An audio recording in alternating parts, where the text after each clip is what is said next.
Hello. This week, Britain used to have the most powerful military in the world. The Royal Navy ruled the waves and its army was deployed across the globe. The people that worked in that building just over my shoulder had an oversized influence on the populations of more than a third of the world. But today, Britain is, at best, a middle-sized power. Its defence spending is lower than it's been for most of its modern history. But how did we get here? And why has Britain's military shrunk so much?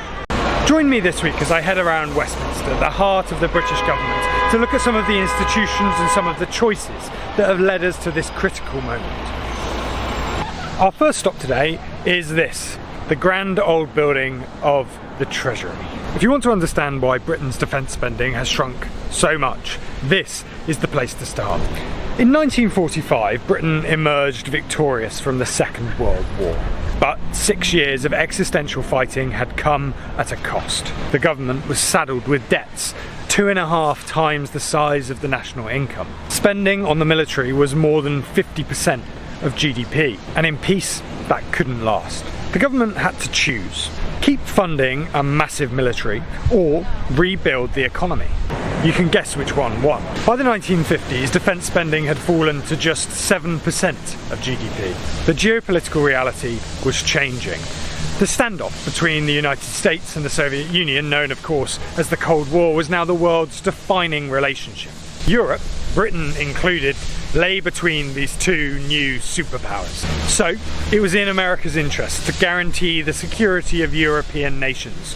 It was in that context that European countries, Britain included, felt that the moment had come to roll back their defence spending substantially and use that money instead to rebuild their broken countries. At the same time, Britain found its empire shrinking. The country simply could not afford to run an empire and a welfare state, so the 1950s saw a wave of decolonisation. India became independent in 1947, and over the next 2 decades Britain withdrew from much of Asia, the Middle East and Africa. The Suez Crisis of 1956 was the final nail in the coffin for Britain's pretensions of superpower status. I'm now approaching Horse Guards Parade, where we see every year the trooping of the colour, the army parading in old ceremonial uniforms. A reminder of a time when Britain's military really was the most powerful in the world. But by the 1960s, the British Army was shrinking. The big military bases across the empire were being shut down because the British government had a new focus: nuclear weapons. Britain tested its first nuke in 1952, and by the 1960s we had our own nuclear deterrent. The logic? We couldn't have a massive army anymore, but a few nuclear weapons could still keep us powerful on the world stage. And within the Western alliance of NATO, we could still play a supporting role, despite spending just 5% of GDP on defence. Just like in last week's episode, the arrival of Margaret Thatcher on the scene as Prime Minister in 1979 changed the tone of things. Just behind me here are the gardens of number 10 Downing Street, the site of some of the most crucial decisions in British military history. As Prime Minister, Margaret Thatcher was determined that Britain was going to remain a global power. And she made one of those crucial decisions in 1982, when she decided to send a British task force to the Falkland Islands 8,000 miles away to reclaim them after an Argentinian invasion. That war converted her.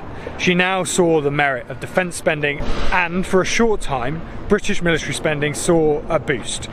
That war cost billions, but it also reminded the British people that they still had a role to play globally if they wanted it. But here's the thing, by the 1990s the Cold War was over, and when the Soviet Union collapsed, the British government effectively decided they didn't need to spend all that money anymore.